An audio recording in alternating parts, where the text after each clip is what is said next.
Budget घर का हो या देश का, अगर वो किसी महिला के हाथ में है तो परफॉर्मेंस और प्रॉस्पेरिटी दोनों का गारंटी है। हमारे माननीय मुख्यमंत्री श्री नीतीश कुमार जी का और हमारे पार्टी के राष्ट्रीय अध्यक्ष श्री चिराग पासवान जी का, जिनकी लगातार मेहनत जिसको बिहार में धरातल पर हम लोग इम्प्लीमेंट कर पा रहे हैं। सच है, विपत्ति जब आती है कायर को ही दहलाती है, सूरमा नहीं विचलित होते, क्षणिक नहीं धीरज खोते, विघ्नों को गले लगाते हैं, कांटों में राह बनाते हैं। श्रीमती संभावी। धन्यवाद सभापति महोदया।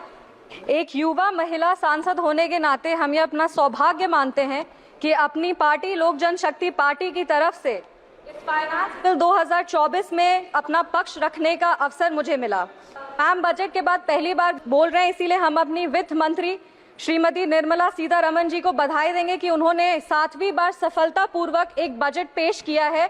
और इस चीज से एक चीज तो जरूर साबित होता है कि बजट घर का हो या देश का, अगर वो किसी महिला के हाथ में है तो परफॉर्मेंस और प्रॉस्पेरिटी दोनों का गारंटी है। इस सदन में मैम हम उन दो वर्गों का प्रतिनिधित्व करते हैं जो इस देश का वर्तमान भी है और भविष्य भी, युवा और महिला। महोदया, लोकतंत्र एक जब देश में चुनाव होता है तो लोकतंत्र अपना एक जनादेश देती है और हमें बहुत गर्व के साथ ये हम बता रहे हैं कि रिफॉर्म, परफॉर्म और ट्रांसफॉर्म के लक्ष्य के साथ तीसरी बार जनता ने हमें अपना मतदान रूपी आशीर्वाद देके सरकार बनाने के लिए हमें अपना जनादेश दिया है। आज 11 जून 1964 का वो दिन याद आता है जब तब के प्रधानमंत्री लाल बहादुर शास्त्री जी ने अपने देश को पहला संबोधन दिया था, जिसमें उन्होंने कहा था कि there comes a time in the life of every nation when it stands at the crossroads of history and must choose which way to go.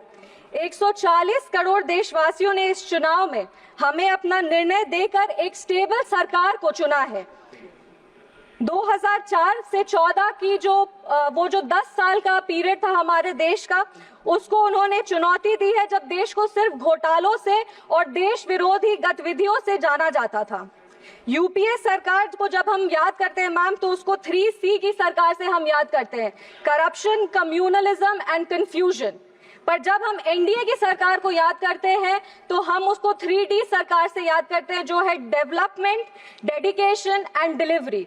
Dedication है हर वर्ग को सुरक्षा और विकास देने का, हमारा डेवलपमेंट का विजन है और हम ये भी प्रयास करते हैं कि हमारी जितनी भी योजनाएं हैं वो हर एक व्यक्ति तक टाइम बाउंड डिलीवरी सिस्टम से पहुंचे। हमारे वादे चाहे वो राम मंदिर के हो, वो आर्टिकल 370 हो, वो जीएसटी हो या CAA हो, हमने जितने भी वादे किए हैं उसको लागू करने का पूरा प्रयास किया है। गर्व के साथ कहते हैं मैम कि जनता ने 3C नहीं 3D की सरकार को चुना है। इस सदन में अक्सर हमारे तब के प्रधानमंत्री स्वर्गीय राजीव गांधी जी की एक बात कही जाती है कि उन्होंने कहा था कि दिल्ली से अगर लाभार्थी को 100 रुपए भेजा जाता है तो लाभार्थी के पास सिर्फ 15 रुपए पहुंच पाता है, 85 रुपए भ्रष्टाचार में चला जाता है। आज गर्व के साथ कहते हैं कि अगर दिल्ली से 100 रुपए जाता है तो एनडीए की सरकार में लाभार्थी तक 100 रुपए पहुंचता है और अगर कोई भी नागरिक 1 रुपए टैक्स भरता है तो उसको योजनाओं से 10 रुपए का लाभ होता है। अगर इसे इकोनॉमिक्स की भाषा में कहें तो एनडीए सरकार का रिटर्न ऑन इन्वेस्टमेंट सबसे ज्यादा पॉजिटिव है। मैम, अब अगर इकोनॉमिक इंडिकेटर्स की बात करें तो 2004 में जब कांग्रेस की सरकार आई थी तो उनको मजबूत अर्थव्यवस्था विरासत में मिली थी, जो हमारे तब के प्रधानमंत्री अटल बिहारी वाजपेयी के समय जो अच्छे काम किए गए थे उसके वजह से था। एक सुनहरा अवसर था हमारे देश को सुपर पावर बनाने का सर, पर इन लोगों ने मिलकर हमारे देश को 50 साल और पीछे लेके चले गए। भारत का current account balance surplus of 0.5% GDP पे था। वो डेफिसिट 2004 वो डेफिसिट जो है 2009 से 14 तक 3.3% हो गया सर, और आज ग्लोबल अनसर्टेनिटी के बाद भी करंट अकाउंट डेफिसिट सिर्फ 0.7% पर है। विपक्ष वाले लोग हमेशा सरकार को महंगाई पे घेरते हैं, हमेशा कहते हैं महंगाई इस सरकार में बहुत ज्यादा है, तो उनके लिए भी कुछ आंकड़े हैं। कंज्यूमर प्राइस इन्फ्लेशन का एवरेज वाजपेयी जी के समय 4.1% था, जो 2004 से 9 में बढ़कर 5.8% हो गया और 9 से 14 में बढ़कर तो ये 10.4% हो गया। हमारे कार्यालय में हमारे कार्यकाल में ये 2014 से 2019 तक 4.45% था और आज जब कोरोना महामारी था और ये सब के बावजूद 2019 से 2024 के बीच में कंज्यूमर इन्फ्लेशन प्राइस जो है वो 5.69% है, जबकि ग्लोबल एवरेज मैम 8% पे है। उसके बावजूद हमारे देश का कंज्यूमर प्राइस इन्फ्लेशन 5.69% पे है। ये हमने तब करके दिखाया जब हमें कमजोर अर्थव्यवस्था विरासत में मिली। आज जब हम इन्वेस्टर्स से पूछते हैं हाउ इज द इन्वेस्टमेंट, तो वो कहते हैं हाई सर। भारत में कश्मीर से लेके कन्याकुमारी तक, आसाम से लेके गुजरात तक हर वर्ग हर राज्य में इन्वेस्टर्स आ रहे हैं, इन्वेस्ट कर रहे हैं। आज कश्मीर में यूएई का एमआर ग्रुप जिसने बुर्ज खलीफा बनाया सर, वो 500 करोड़ का निवेश करके मॉल और आईटी टावर बनाने जा रहे हैं। और हम सबको पता है कि इनके कार्यकाल में कश्मीर में फॉरेन डायरेक्ट इन्वेस्टमेंट के नाम पे क्या होता था। आज सर जब बजट आया है और हम लोग सब बजट की बात कर रहे हैं तो लगातार विपक्ष के लोग कह रहे हैं कि ये बजट पार्शियल है, ये बजट सिर्फ बिहार का बजट है। तो उनके लिए भी कुछ आंकड़े हैं। बिहार का gross state domestic product rupees 9.7 lakh crore है, जो पिछले वर्ष से 13% ज्यादा है। अक्टूबर 2019 से मार्च 2024 तक $214 मिलियन का एफडीआई आया है और 2023 से 24 तक भारत में रिकॉर्ड $70 बिलियन एफडीआई आया है, जो 2013 और 14 में सिर्फ $36 बिलियन थे। मेरे कहने का तात्पर्य ये है कि जब बिहार का इकोनॉमी इमर्जिंग इकोनॉमी है, बिहार का इकोनॉमी एस्पायरिंग इकोनॉमी, और जब केंद्र सरकार ने बिहार को सहयोग किया है तब बिहार और मजबूती से खड़ा हुआ है। मैं प्रधानमंत्री जी को और वित्त मंत्री जी का विशेष आभार व्यक्त करती हूँ बिहार की तरफ से, जिन्होंने बजट के लिए इतनी अच्छी घोषणाएं बिहार के लिए की है। अगर जॉन एफ कैनेडी की एक बात कहें तो वो कहते थे कि American roads are not good because America is rich, but America is rich because American roads are good. मुझे पूरा विश्वास है कि आने वाले समय में बिहार का उदाहरण दिया जाएगा ये सारे शब्दों के लिए। मुझे पूरा विश्वास है कि डबल इंजन की सरकार बिहार को लगातार विकास की ओर लेके जाएगी। सरकार ने बिहार को 26,000 करोड़ रुपए दिए हैं हाईवे डेवलपमेंट के लिए, जिसमें पटना पूर्णिया एक्सप्रेसवे है, बक्सर भागलपुर एक्सप्रेसवे है या बोधगया राजगीर वैशाली दरभंगा एक्सप्रेसवे। इससे बिहार के इंफ्रास्ट्रक्चर को और बल मिलेगा और रोजगार क्रिएट होगा। महोदय, इतनी सारी योजनाएं, 48 लाख करोड़ का बजट, रिकॉर्ड टैक्स कलेक्शन, हर प्रदेश में इंफ्रास्ट्रक्चर प्रोजेक्ट, ये सब सिर्फ इतने 10 साल में ही क्यों हो रहा है? क्योंकि व्यवस्था तो वही है और अधिकारी भी वही है। जो बदला है वो सिर्फ हमारा काम करने का ढंग, क्योंकि हमारे पास नेता भी है, हमारे पास नीति भी है और हमारे पास देश का सेवा करने का नियत भी है। आज जो फाइनेंस बिल आया है वो हमारे देश के लिए एक नया ग्रोथ स्टोरी लिखेगा, क्योंकि हम आज टैक्स टेररिज्म से टैक्स ट्रांसपेरेंसी की ओर बढ़ रहे हैं। अगर फाइनेंस बिल और टैक्सेशन का बात करें तो हमारा टैक्स सिस्टम दुनिया का सबसे बड़ा टैक्स सिस्टम है और हमारे देश की जो अर्थव्यवस्था है वो इस पर निर्भर करती है। टैक्स बेस्ड रिफॉर्म्स किए गए हैं पिछले 10 वर्षों में और हमारा ग्रॉस टैक्स रेवेन्यू जो है वो पिछले वर्ष 34,64,792 करोड़ था और इस वर्ष 38,40,170 करोड़ होने का अनुमान है। विपक्ष वाले लोग हमेशा आरोप लगाते हैं कि केंद्र सरकार उनकी सहायता नहीं करती, तो उनको बता दें कि इस 48 लाख करोड़ में से 30% जो कि 12,47,211 करोड़ है वो राज्यों को दिए जाएंगे। हमारी सरकार की नीतियों के कारण हमारा नेट टैक्स रेवेन्यू जो है वो 2014 में 9 लाख करोड़ था, वो आज बढ़ करके 25 लाख करोड़ है और हमारा tax to GDP ratio record 11.8% पर है।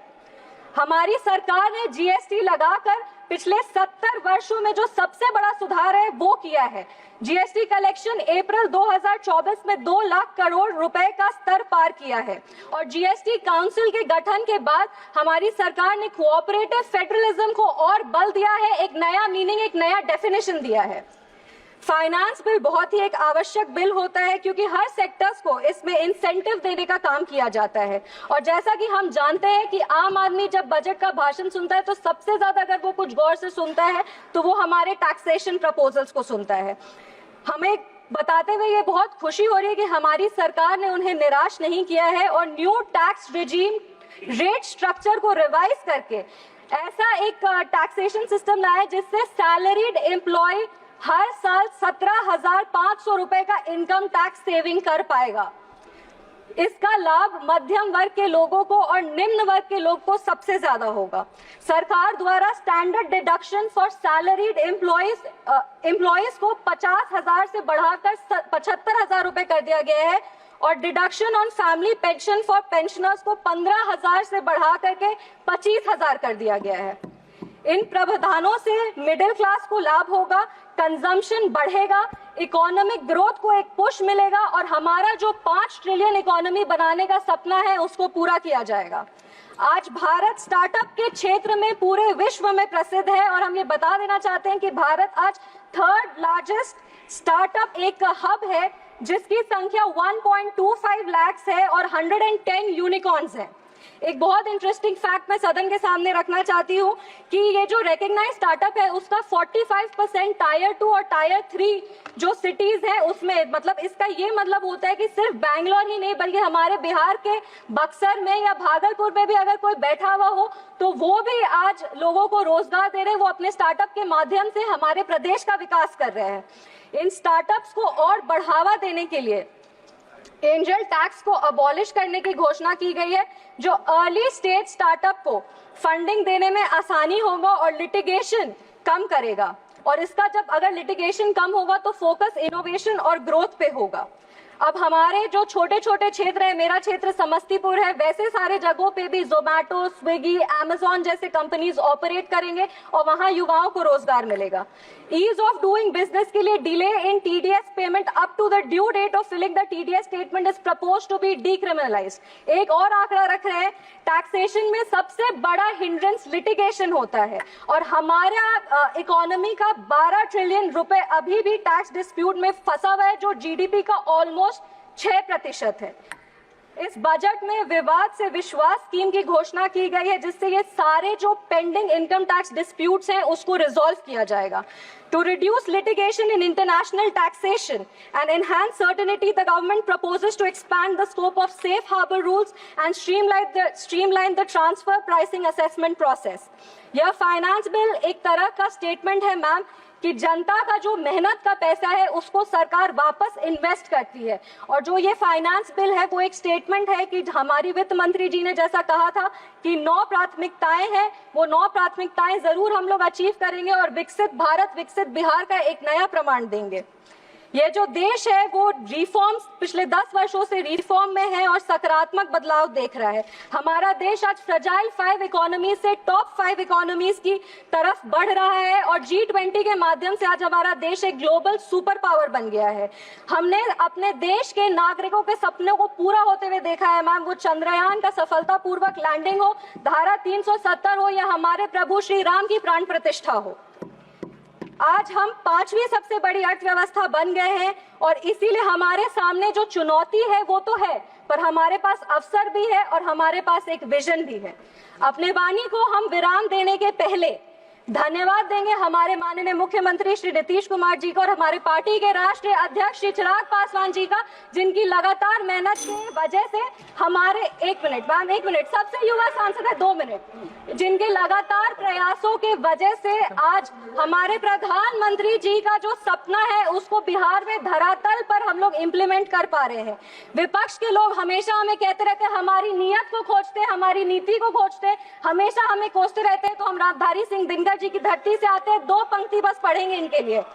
सच है विपत्ति जब आती है कायर को ही दहलाती है, सूरमा नहीं विचलित होते, क्षणिक नहीं धीरज खोते, विघ्नों को गले लगाते हैं, कांटों में राह बनाते हैं। जय हिंद, जय बिहार, जय समस्तीपुर।